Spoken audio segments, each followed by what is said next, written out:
12월 9일 수요일 하나님의 말씀은 역대하 29장 20절에서 36절까지 말씀입니다. 어제에 이어서 히스기야가 예배를 어떻게 개혁했는지를 본문은 우리에게 보여줍니다. 그러니까 히스기야의 그 개혁의 방향은 예배였어요. 그러니까 어제 제가 두 가지를 말씀드렸는데 일반적으로 사회 개혁이 있죠. 지금은 이제 검찰 개혁이라고 하는 중요한 이슈가 있습니다. 그 사회 개혁이 이루어지지 않으면 세상에 힘을 가진 사람이 더 많은 힘을 얻기 위해서, 그리고 자기 것을 빼앗기지 않기 위해서 온 힘을 다합니다. 맹수처럼 돌변하기 때문에 고통당하는 사람들이 계속 그 악을 당해야 되는 거죠. 그래서 젊은 사람들, 또 양심 있는 사람들은 견디지를 못합니다. 자기만 그러는 것이 아니라 다른 사람들이 그런 피해가 될 수 있다는 사실을 견디지를 못하죠. 그래서 이건 세상은 바뀌어야 된다라고 일어날 때 교회는 늘 한 발짝 늦죠. 여러 가지 이유가 있습니다. 교회는 거기에 좀 덜 관심이 있어요. 그러니 사람들은, 젊은 사람들, 특히 양심대로 세상이 변해야 된다라고 말하는 사람들은 교회를 신뢰하지 않습니다. 또 이런 사회개혁이 있고, 또 기독교 교회 안에서도 머리만 알아서는 안 되고 행함이 있어야 된다, 이렇게 말하면서 야고보서와 같은 믿음을 말하기도 합니다. 그러나 교회의 중요한 개혁 중에 하나의 방향은 예배입니다. 이거 세상 사람들은 도무지 이해할 수가 없는 것이죠. 하나님께 온전한 예배를 드리는 것이 어떻게 우리의 삶에 있어서 양심을 회복하게 하고 영혼을 회복하게 하고 세상을 변화시킬 수 있는 동력이 되는가? 이 두 가지가 같이 갈 수 있는가? 이것이 우리에게 물음입니다. 또 예배 안에만 머무르는 사람들도 있어요. 예배 안에만 머무르면서 자기 중심적으로 자기의 개인적인 죄와 혹은 자기의 평안과 복을 바라는 방식으로 이제 교회를 운영해야 된다. 그런 사람들이 또 교회 안에 평안이 있다고 생각하니까 복을 받으려고 교회를 나옵니다. 개인의 복만 바라는 교회는 그 이제 아편과 같은 거죠. 교회는 그런 게 아니고 참된 인간을 회복하는 거거든요. 예수 그리스도 안에서 참된 인간을 회복하고, 그래서 이 땅을 살아가는데 정직하게 살아가고 고통당하는 사람들과 함께 그리스도와 더불어 그리스도가 하셨던 것처럼 함께 고난을 당하는 종교이잖아요. 이 기독교는 그런 가르침을 가지고 있죠. 이 두 가지를 같이 가지고 있는 겁니다. 그래서 우리는 이거를 어렵게 이야기하지 않고요. 칼빈 같은 사람으로 좀 넘어가면, 장로교의 시작이 되던 칼빈 같은 사람으로 넘어가면 이 앞에 있는 세상을 변화시키는 형태, 세상에 새로운 이상을 제시하고 세상이 바르게 갈 수 있도록 하나님이 주시는 하나님의 성품을 선포하여서 기존 질서 안에 있는 악과 맞서도록 돕는 것, 이것을 선지자적인 교회라고 부릅니다. 그런 거 하면 개인에게 집중하고, 사실은 꼭 그런 것은 아니에요. 나중에 보면 자신의 죄를 하나님 앞에 토해내고 자신 안에 있는 하나님이 나에게 복을 주시기를 바라고 그 힘으로 사람들을 모으는 거죠. 이것을 우리는 제사장적 교회라고 부릅니다. 선지자적 교회와 제사장적 교회는 방향이 달라요. 선지자적 교회는 잘못된 것을 흩트리는 힘이 있는가 하면, 제사장적 교회는 흩어진 마음들을 하나로 모으는 힘이 있는 겁니다. 근데 우리는 일반적으로 제사장적 교회를 좋아하고 선지자적 교회를 불편해합니다. 특히 보수적인 교회일수록 더 그런 성격을 가집니다. 예수님께서는 어떤 교회를 원하셨을까를 생각해 보면 선지자적 교회와 제사장적 교회를 같이 하셨어요. 그러니까 우상은 깨트리고 하나님을 향하여 참되게 경배하고, 이 두 가지를 같이 한 겁니다. 우리 안에 우상이 있다는 것을 인정하고, 내가 하나님 앞에 복을 받고 싶은 여러 가지 마음들 가운데 이기적이고 교만하고 자기 중심적인 그 마음들은 흩어져야 되고 깨져야 되고, 참되게 하나님을 경험하면서 하나님을 사랑하고 이웃을 사랑하는 그리스도인이 되는 것, 이 두 가지를 주님께서는 늘 같이 하셨습니다. 우리도 생각을 해봐야 돼요. 이 행함이라고 하는 것이 윤리 도덕적 선만 나가면 안 되고 더 나아가면 사회 구조에 대해서 이야기를 해야 되죠. 사회 구조가 얼마나 악한지 그리고 그것들을 어떻게 바로잡는지. 기본적으로는 그리스도인들은 다른 사람을 도울 수 있도록 구제와 구제의 마음들을 한 사람 한 사람 돕는 마음도 가지고 있어야 되고 악한 구조가 있으면 그건 틀렸다라고 말을 하는 것입니다. 기독교는 정치에 대해 기독교의 정치와 종교가 분리되어 있으니 우리는 정치에 대해서 아무것도 하지 말아야 된다. 그걸 기독교의 정치가 분리되었다고 말하는 게 아니에요. 정치가 직접 나가서 통치하는 것은 허용하지 않는다. 이것이 이제 정교의 분리의 원칙이지. 세상의 악에 대해서 아무 말하지 않는다. 사람들이 싫어한다. 성도들이 싫어한다. 그래서 교회가 약해지는 겁니다. 성경적인 교회가 아니기 때문입니다. 성경적인 교회는 두 가지를 같이 하는 겁니다. 오늘 히스기야의 방점은 어디에 있어요? 이 사람의 개혁은 예배를 먼저 회복하는 것이 중요하다라고 생각했습니다. 이스라엘 백성들에게 있는 신비한 특권 때문에 그렇습니다. 오늘 본문에 나오는 예배가 잘 갖춰지죠. 어제 우리가 본문에서 살펴보았던 것은 제사장과 레위인들을 히스기야가 설득하는 것이었습니다. 우리가 온전한 예배를 하나님 앞에 드려야 된다라고 말하고 제사를 드리기 위해서 여호와의 전을 보름이 넘도록 청소해서 그 안에 있는 모든 우상들을 다 제거하는 것입니다. 두 번째로 오늘 이제 본문에 보면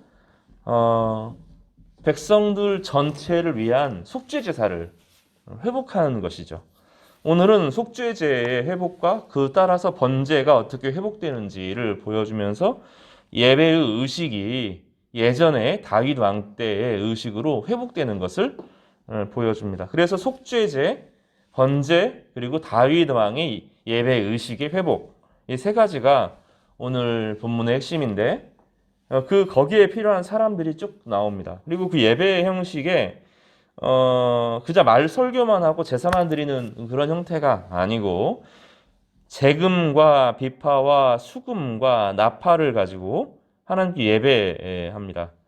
나팔을 불어 번제를 마치고 여기까지 나팔과 함께 되게 힘 있는 이제 예배를 드리게 되는 거죠. 예배 의식이 시작되면서 찬양이 막 회복이 되어지고 속죄가 있고 번제제가 있고 하나님께 경배하는 것입니다.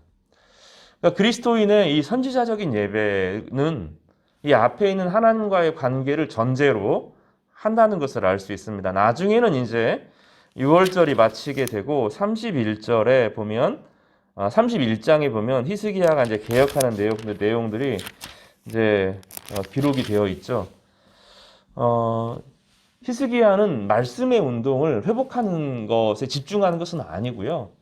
제사를 회복하고 예배를 회복함으로 사람들이 제사를 회복하는 하나님의 제사를 통해 사람들이 영혼을 깨운 사람이라고 할 수 있습니다. 다시요. 제사장적인 예배가 교회 형태가 있고 선지자적인 교회 형태가 있고 이 두 가지는 이제 같이 가야 된다고 말씀드렸어요. 그런 데 있어서 이 두 가지를 연결하는 데 있어서 중요한 것이 양심의 회복이고 하나님 나라 백성으로 굳게 서는 것이 중요합니다.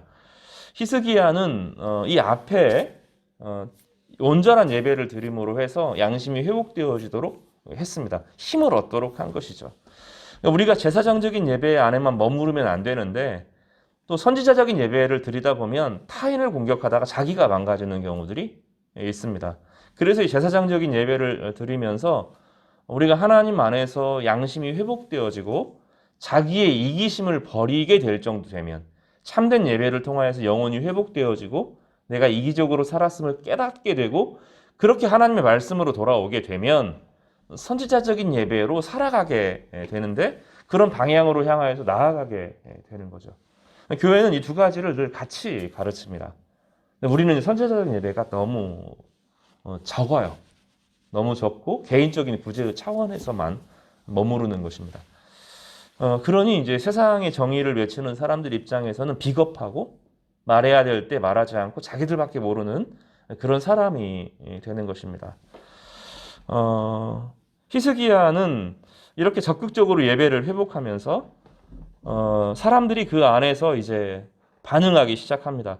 그래서 이제 20절에서부터 30절까지 내용은 제사장들과 레위 사람들의 회복이었다고 우리가 말할 수 있다면 31절에서부터 35절까지 내용은 회중들의 회복이라고 할 수 있습니다.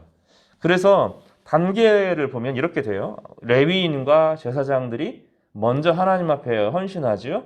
그 전에 왕의 결단과 각오가 있었습니다. 그 다음에 예배가 회복되어져요. 예배의 의식과 제도를 바로 잡습니다. 그 후에 히스기야의 개혁에 동참하는 회중들이 거기에 동의하고 나아오는 그런 지도력을 발휘하게 되는 것이 오늘의 내용이라고 할 수 있습니다. 순서적으로 이렇게 하나씩 이루어집니다. 그렇죠? 그리고 이제 내일 가면 이제 6월절에 대한 메시지를 다루게 되는데 6월절이라고 하는 절기를 회복하는 것이고 이스라엘의 정체성을 회복하는 것입니다. 6월절은 다른 절기와 좀 달라요. 다른 나라에서는 없는 절기입니다. 자유를 선언하는 6월절이 선언되면서 이스라엘의 정체성을 회복하는 참된 자유의 종교로 자유의 신앙으로 나아가게 되는 것입니다. 하나님께 온전한 예배를 드리면 우리 가운데 어떤 일이 일어날까요? 이것이 오늘 본문을 통하여서 우리에게 던지는 질문입니다. 우리가 아무리 정의감을 갖고 힘을 발휘해서 막 노력을 한다고 해도 우리가 온전한 예배를 회복하지 못할 때 이루지 못하는 것은 무엇일까요? 그 온전한 예배의 회복은 하나님과의 바른 관계를 우리 가운데 회복시켜주고 하나님의 성품을 우리 가운데 배우게 하고 온전한 예배 가운데 예수 그리스도를 중심에 두는 예배를 드리면 우리 마음 가운데 예수 그리스도의 성령께서 오십니다. 계속 성령에 대해서 말씀하게 되는데요. 성령께서 우리 가운데 오시면 우리가 그리스도인으로서 세상을 어떻게 살아가야 되는지 지혜를 배우고 용기를 얻고 능력으로 나아가게 되는 그런 힘을 갖게 됩니다. 그래서 교회의 개혁은 사실은 약한 것이 아닙니다. 우리나라의 상황에서 보면 신사참배를 해서 교회가 약해지고 무너졌지만 그 전에 초대 부흥의 시대를 보면 하나님 백성들이 먼저 예배를 회복하는 것이 가정을 회복하는 것으로 나타났고 더 근원적으로 가정이 회복되어짐으로 사회가 변화되어지는 그런 선순환이 이루어졌던 그리고 그것이 우리나라의 기초가 되었던 것을 우리는 역사를 통해서 확인하게 됩니다. 그래서 사람들이 말하는 것처럼 교회의 개혁은 약하지 않고 부흥으로 바뀌게 됩니다. 그러니까 교회의 개혁이 부흥으로 가면 부흥은 숫자가 많아지는 것이 아닙니다. 하나님의 백성들이 하나님 앞에 자신의 모습을 회복하는 것을 참된 개혁이라고 부흥이라고 부르는데 그 부흥이 일어나게 되고 사람들의 마음이 뜨거워지고 영적인 감동이 일어나게 될 때 정치가 하지 못하는 일을 합니다. 정치는 힘과 힘의 싸움의 문제거든요. 그것이 하지 못하는 사람들의 양심을 움직이고 바꾸게 되고 아주 기본적인 내면의 삶에서부터 사람들이 움직이게 됩니다. 제도가 하지 못하는 것을 마음이 합니다. 마음의 방향이 움직여서 한 사람을 바꾸고 한 사람이 술과 담배를 끊어내고 마약을 끊어내고 중독을 끊어내고 폭력을 끊어내고 그러면서 그 가정 안에서의 행복과 기쁨이 전염되는 방식으로 움직여집니다. 그래서 세상이 바뀌게 되고 거기에서 그 말씀과 생각을 가진 사람들, 하나님의 긍휼과 자비의 마음을 가진 사람들이 어릴 때부터 준비가 되면서 세상 곳곳에서 하나님 나라를 대변하면서 세상이 바뀌게 됩니다. 우리는 이런 개혁을 우리나라 초기에서도 볼 뿐만 아니라 미국에서도 보고 영국에서도 봅니다. 특히 영국 같은 경우는 대혁명이 일어나야 될 시기에 혁명이 없었어요. 프랑스 같이 어마어마한 사람들이 막 죽어 나갈 때 영국은 혁명이 없이 조용히 바뀌게 됩니다. 사회 전체가 조용히 사회적으로 여러 가지로 분석이 되는데 사실은 부흥 때문에 그렇습니다. 존 웨슬레 같은 사람들, 우리가 이제 휘필드 같은 사람들, 이런 사람들을 통해서 영국 사회의 기강이 아주 딱딱한 사회가 지금도 딱딱하게 남아있지만 딱딱한 사회가 긍휼과 자비의 사회로 바뀌면서 자기 성도들 한 사람 한 사람 스스로 고아원을 세우고 자기의 돈을 내어놓고 교회를 세우면서 아주 구석구석 같이 복음의 능력이 나타나는 방식으로 세상이 바뀌게 되는 그리고 거기에서 굵직굵직한 사람들이 등정하고 노예 제도를 바꾸고 막 이런 일들이 벌어지면서 사람들이 동의하게 되고 거기에 교회 국가의 운명이 움직이게 되면서 나라가 바로 서는 독특한 점들을 기억합니다. 그래서 그거 상황은 도무지 이해할 수 없는 역사적으로는 이해할 수 없는 일이 일어나요. 그게 다른 사회하고 좀 다른 점입니다. 말씀 정리하려고 합니다. 히스기야는 어떻게 사회를 바꿀 것인가?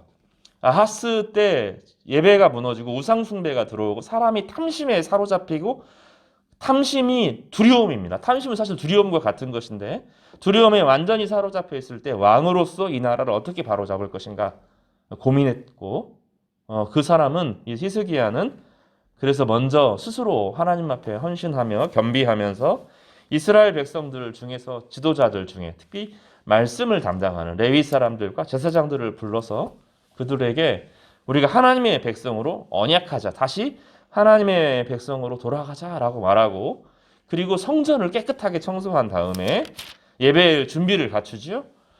그리고 나서 이 번제와 속죄제를 통하여서 하나님 앞에 먼저 이들이 먼저 이스라엘 백성 전체의 죄를 속하고 사람이 바뀌는 것을 목표로 삼지만 사람이 바뀌는 것 이전에 하나님 앞에 드려졌던 모든 악한 것들을 회개하여서 하나님의 진노를 끊어내고 하나님의 능력이 흘러오도록 물기를 낸 거죠.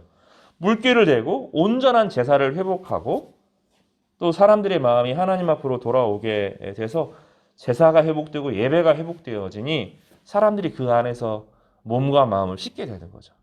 용기가 생기고 내가 하나님을 섬기겠다 이런 마음들을 백성들이 갖게 되면서 그리고 이 백성들이 일어나게 되는 방식으로 이렇게 히스기야는 예배 중심의 개혁을 했던 것입니다. 예배 중심의 개혁은 확실히 제사장적인 형태를 가집니다. 제사장적인 예배를 넘어서서 이제 주의 말씀이 다스리는 방향으로 나아가면 이 나라는 살아나게 됩니다. 하나님 말씀을 가르치게 되는 것이 나타날 때 사람들이 살아나고 영적으로 회복되는 엄청난 역사가 일어나는데 기독교 역사상 그런 일들이 여러 번 있어서 교회가 위기일 때마다 개혁되어지고 개혁되어졌던 것입니다. 두 가지는 지금도 중요합니다. 지금도 중요합니다. 따라서 해볼까요? 제사장적인 교회, 선지자적인 교회. 이 두 가지는 지금도 그렇게 중요합니다. 우리 안에 이 교회 안에 온전한 예배의 회복과 그리고 하나님의 말씀을 사랑하고 배우는 그런 은혜가 여러분에게 있기를 간절히 바랍니다. 오늘 하루도 여러분에게 하나님의 능력과 은혜가 나타나기를 주님의 이름으로 축복합니다. 기도하겠습니다.